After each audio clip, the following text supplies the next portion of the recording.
ओम नमो Narayan channel प्रस्तुत करते हैं श्रीमद् भागवत महापुराण के अध्यायों का सरल हिंदी रूपांतरण। आइए सुनते हैं।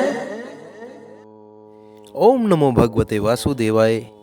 अब हम श्रीमद् भागवत महापुराण के अष्टम स्कंद के तीसरे अध्याय का पाठ करेंगे। बड़ा ही पवित्र अध्याय है।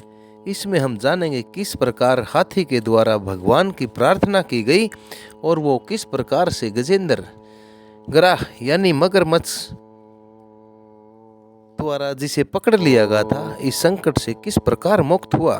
श्री सुखदेव मुनि जी कहते हैं, परीक्षित, अपनी बुद्धि से ऐसा निश्चय करके हाथी ने अपने मन को हृदय में एकाग्र कर लिया और पूर्व जन्म में सीखे हुए श्रेष्ठ स्त्रोत के जप द्वारा भगवान की प्रार्थना करने लगा। गजेंद्र ने कहा, ओम नमो भगवते तस्मै यत्, अर्थात जो जगत के मूल कारण हैं और सबके हृदय में पुरुष के रूप में विराजमान हैं एवं समस्त जगत के एकमात्र स्वामी हैं, जिनके कारण इस संसार में चेतना का विस्तार होता है, उन भगवान को मैं नमस्कार करता हूँ, प्रेम से उनका ध्यान करता हूँ। यह संसार उन्हीं में स्थित है, उन्हीं की सत्ता से दिखाई देता है, प्रतीत हो रहा है।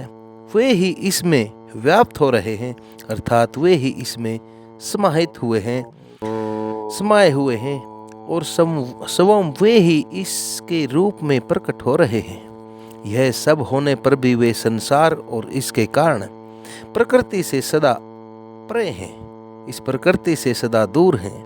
उन स्वयं प्रकाश स्वयं सिद्ध सत्तात्मक भगवान की मैं शरण ग्रहण करता हूँ।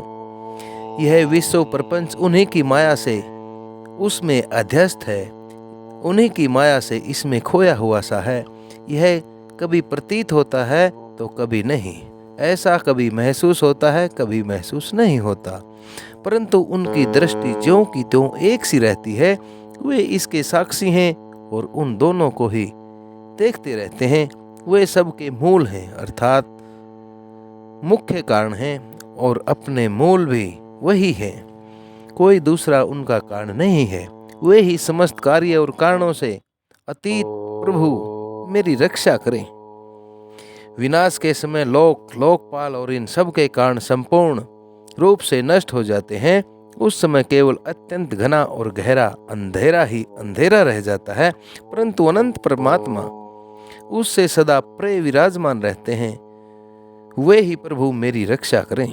उनकी लीलाओं का रहस्य जानना बहुत ही कठिन है। वे नट की भांति अनेकों वेश धारण करते हैं। उनके वास्तविक स्वरूप को न तो देवता जानते हैं, न ही ऋषि जानते हैं। फिर दूसरा ऐसा कौन प्राणी है जो वहां तक जा सके और उनका वर्णन कर सके। वे प्रभु मेरी रक्षा करें।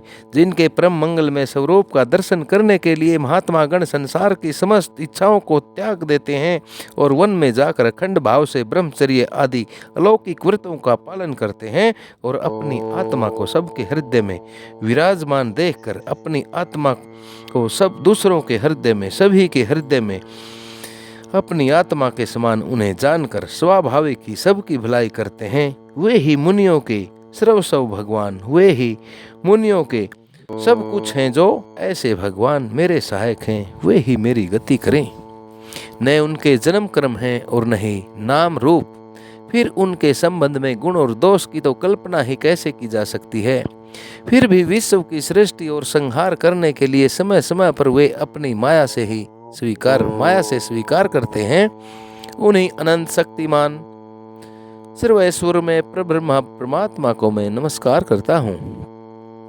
वे अरूप होने पर भी, अर्थात जिसका कोई रूप नहीं है, जिसका कोई आकार नहीं है, फिर भी बहुरूप हैं, फिर भी उनके बहुत से रूप हैं। उनके कर्म अत्यंत आश्चर्यजनक हैं, उनके कार्य अत्यंत आश्चर्यमय हैं। मैं उनके चरणों में नमस्कार करता हूँ। स्वयं प्रकाश सबके साक्षी परमात्मा को मैं नमस्कार करता हूँ। जो मन, वाणी और चित्त से अत्यंत दूर हैं, उन परमात्मा को मैं नमस्कार करता हूँ। विवेकी पुरुष कर्म संन्यास अथवा कर्म समर्पण के द्वारा अपने सभी कर्मों को उनके समर्पित करने के द्वारा अपना अंतःकरण शुद्ध करके जिन्हें प्राप्त करते हैं, और जो स्वयं तो नित्य मुक्त अर्थात सदा ही इनसे मुक्त हैं, परमानंद एवं ज्ञान स्वरूप ही हैं, दूसरों को केवल मुक्ति देने की सामर्थ्य भी केवल उन्हीं में ही है। मैं उन प्रभु को नमस्कार करता हूँ जो सत्व, रज और तम इन 3 गुणों का धर्म स्वीकार करके कर्म से शांत, घोर और मूढ़ अवस्था भी धारण करते हैं। उन भेद रहित समभाव से स्थित एवं ज्ञान घन प्रभु को मैं बारंबार नमस्कार करता हूँ। आप सबके स्वामी, समस्त क्षेत्रों के एकमात्र ज्ञाता और सर्वसाक्षी हैं। आपको मैं नमस्कार करता हूँ। आप स्वयं ही अपने कारण हैं। पुरुष और मूल प्रकृति के रूप में भी आप ही हैं। आपको मेरा बारंबार नमस्कार। आप समस्त इंद्रिय और उनके विषयों के दृष्टा हैं, समस्त प्रतीतियों के आधार हैं, अहंकार आदि छाया रूप असत वस्तुओं के द्वारा आपका ही अस्तित्व प्रकट होता है। समस्त वस्तुओं की सत्ता के रूप में भी केवल आप ही भास रहे हैं, आप ही प्रतीत हो रहे हैं। मैं आपको नमस्कार करता हूँ। आप सबके मूल कारण हैं। आपका कोई कारण नहीं है तथा कारण होने पर भी आप में विकार या परिणाम नहीं होता, इसलिए आप अनोखे कारण हैं। आपको मेरा बारंबार नमस्कार। जैसे समस्त नदियाँ, झरने आदि का परम आश्रय समुद्र है, वैसे ही आप समस्त वेद और शास्त्रों के परम तात्पर्य हैं। आप मोक्ष रूप हैं और समस्त संताप की ही शरण ग्रहण करते हैं। अतः आपको मैं नमस्कार करता हूँ। जैसे यज्ञ के काष्ठ अग्नि में अग्नि गुप्त रहती है, वैसे ही आपने अपने ज्ञान को गुणों की माया से ढक रखा है। गुणों में क्षोभ होने पर उनके द्वारा भिन्न भिन्न प्रकार की सृष्टि रचना का आप संकल्प करते हैं। जो लोग कर्म संन्यास अथवा कर्म को समर्पण के द्वारा आत्म तत्व की भावना करके वेद शास्त्रों से ऊपर उठ जाते हैं, उनके आत्मा के रूप में आप स्वयं ही प्रकाशित हो जाते हैं। आपको मैं नमस्कार करता हूँ। जैसे कोई दयालु पुरुष फंदे में पड़े हुए पशु का बंधन काट दे, वैसे ही आप मेरे जैसे शरणागतों की फांसी काट देते हैं। आप नित्य मुक्त हैं, परम करुणामय हैं और भक्तों का कल्याण करने में आप कभी आलस्य नहीं करते। आपके चरणों में मेरा नमस्कार है। समस्त प्राणियों के हृदय में अपने अंश के द्वारा अंतरात्मा के रूप में आप उपलब्ध होते रहते हैं। आप सर्वैश्वर्यपूर्ण एवं अनंत हैं। आपको मैं नमस्कार करता हूँ। जो लोग शरीर, पुत्र, गुरुजन, गृह, संपत्ति और सब जनों में आसक्त हैं, इनमें लीन हैं, उन्हें आपकी कृपा अत्यंत कठिन है, क्योंकि आप स्वयं गुणों की आसक्ति से रहित हैं। आप स्वयं गुणों की इच्छाओं से भी रहित हैं। जीवन मुक्त पुरुष अपने हृदय में आपका निरंतर चिंतन करते रहते हैं। मैं उन सर्व ऐश्वर्यपूर्ण ज्ञान स्वरूप भगवान को नमस्कार करता हूँ। धर्म, अर्थ, काम और मोक्ष की कामनाओं से मनुष्य उन्हीं का भजन करके अपनी अभीष्ट वस्तु प्राप्त कर लेते हैं। इतना ही नहीं, वे उनको सभी प्रकार का सुख देते हैं और अपने ही जैसा अविनाशी पार्षद शरीर भी दे देते। वे ही परम दयालु प्रभु मेरा उद्धार करें। जिनके अन्य प्रेमी भक्तजन अर्थात जो आपके प्रियजन हैं, जो सिर्फ और सिर्फ आपके ही भगत हैं, उन्हीं की शरण में रहते हुए उनसे किसी भी वस्तु की, यहाँ तक कि मोक्ष की भी वो अभिलाषा नहीं करते। ऐसे लोग इच्छा नहीं करते, केवल उनकी परम दिव्य मंगलमय लीलाओं का गान करते हुए आनंद के समुद्र में ही निमग्न रहते हैं, मस्त रहते हैं। जो अविनाशी, सर्वशक्तिमान, अव्यक्त, इंद्रियातीत, इंद्रियों से भी अतीत और अत्यंत सूक्ष्म हैं, जो अत्यंत निकट रहने पर भी बहुत दूर जान पड़ते हैं, जो आध्यात्मिक योग अर्थात ज्ञान योग या भक्ति योग के द्वारा प्राप्त होते हैं, उन्हें आदि पुरुष, अनंत और परिपूर्ण परब्रह्म परमात्मा की मैं प्रार्थना करता हूँ। मैं ऐसे परब्रह्म परमात्मा की स्तुति करता हूँ, जिनकी अत्यंत छोटी कला से अनेकों नाम रूप के भेदभाव से युक्त ब्रह्मा आदि देवता, वेद और चराचर लोगों की सृष्टि हुई है। जैसे दहकती हुई आग से लपटें और प्रकाशमान सूर्य से उनकी किरणें बार बार निकलती और लीन होती रहती हैं, वैसे ही जिन स्वयं प्रकाश परमात्मा से बुद्धि, मन, इंद्रिय और शरीर, जो गुणों के प्रवाह रूप हैं, बार बार प्रकट होते तथा लीन हो जाते हैं, वे भगवान न देवता हैं और न ही राक्षस हैं, न ही असुर हैं। वे मनुष्य और पशु पक्षी भी नहीं हैं। न वे स्त्री हैं न पुरुष और न ही नपुंसक हैं।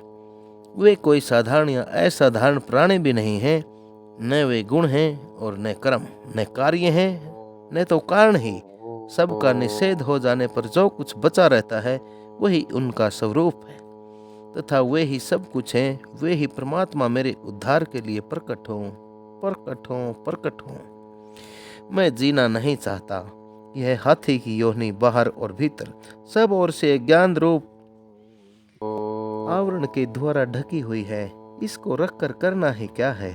मैं तो आत्म प्रकाश को ढकने वाले उस अज्ञान रूप आवरण से छूटना चाहता हूँ जो काल चक्र से अपने आप नहीं छूट सकता, जो केवल भगवत कृपा, जो केवल भगवान की कृपा तथा तत्व ज्ञान के द्वारा ही नष्ट होता है।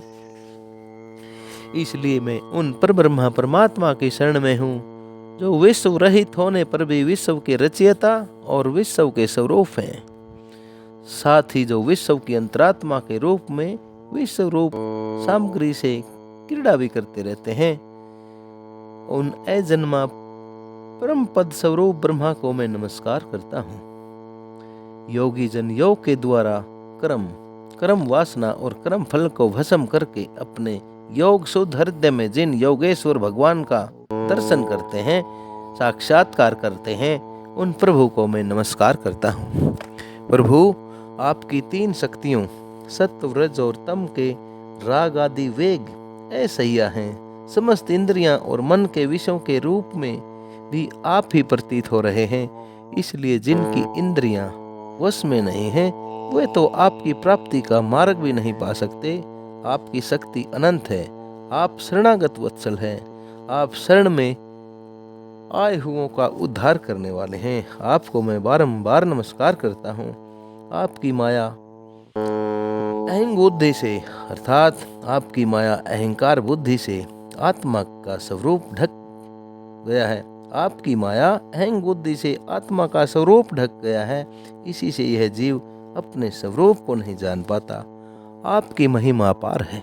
उन सर्वशक्तिमान एवं माधुर्य निधि भगवान की मैं शरण में हूँ। श्री सुखदेव मुनि जी आगे कहते हैं, परीक्षित, जब गजेंद्र अर्थात हाथी ने बिना किसी भेदभाव के निर्विशेष रूप से भगवान की प्रार्थना की थी, इसलिए भिन्न भिन्न नाम और रूप को अपना स्वरूप मानने वाले ब्रह्मा आदि देवता उसकी रक्षा करने के लिए नहीं आए। उस समय सर्वात्मा होने के कारण सर्वदेव स्वरूप सभी देवों के स्वरूप स्वयं भगवान श्री हरि प्रकट हो गए।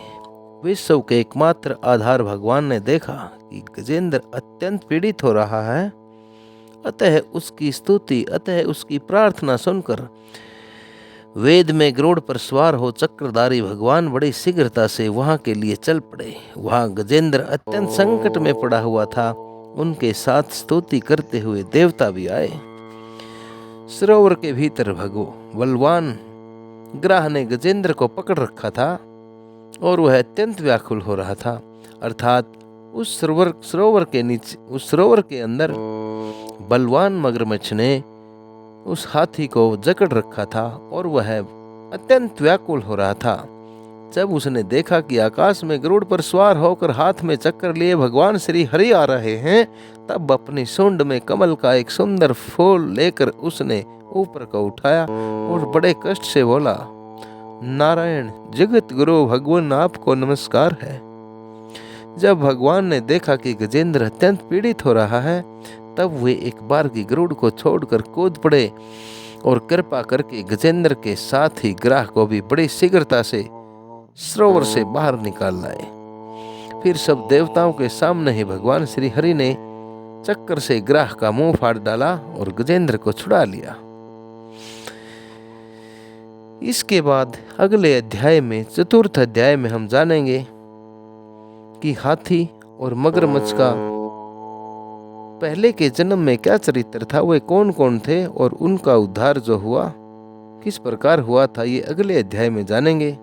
अब आप सभी श्रोताओं ने श्रीमद् भागवत महापुराण के अष्टम स्कंद का तृतीय अध्याय सुना। श्रीमद् भागवत महापुराण एक सनातन महापुराण है। सनातन